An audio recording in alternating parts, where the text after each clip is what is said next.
Денеска присуствувавме на редовното годишно обраќање на претседателот на Република Македонија, доктор Георги Иванов. Обраќањето ги опфати сите теми кои што во изминатата календарска година беа актуелни и случувањата кои што беа актуелни во нашата држава.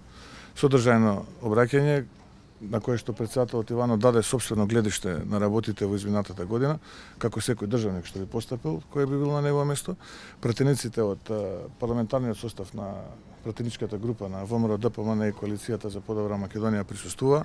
Во текот на денот ќе имаме дополнителни консултации како понатаму ќе продолжиме, во зависност од тоа каква ќе биде конструктивноста, дали ќе биде еднонасочно, дали ќе биде двонасочно, така што дополнително ќе бидете известени за сите одлуки кои што понатаму ќе ги носиме. Ве молиме за прашање поставете.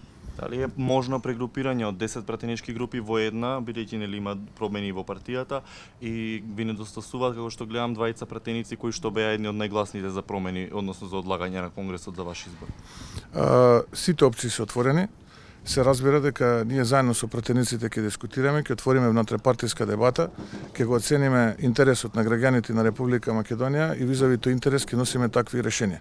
Се разбира дека сите опции се отворени, сите пратеници се на располагање на пратеничката група на ВМРО ДПМН и Коалицијата за подобра Македонија.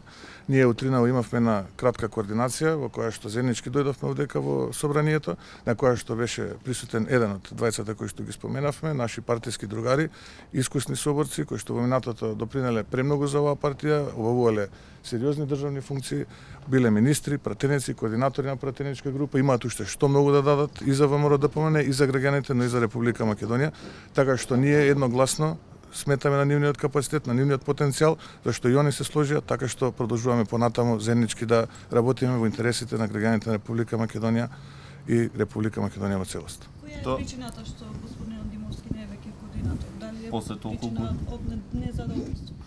Не е тоа причината. Причината е господин Димовски одлучи да се повлече околу барем она што во нашата заедничка конверзација ние го констатиравме.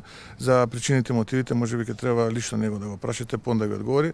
Меѓутоа првичниот впечаток е дека имаме сега еден времен координатор Владко Ѓорчев, кој што во периодот додека не се конституираат новите партиски органи ќе обавува функцијата координатор на пратеничката група, за понатаму ќе бидете известени како ќе продолжи. А останатите пратенички бидејќи има 10 пратенички групи нема да има, туку само една. Реков, сите опции се отворени, ќе отвориме внутрипартиска дебата, ќе видиме како понатаму ќе делуваме, но ќе делуваме исклучиво за интересите на граѓаните и Република Македонија. Ако Ѓорчев доаѓа на местото на Димовски, кој доаѓа на останатите 9 пратенички групи, Антонио Милошовски, Си остануваат истите.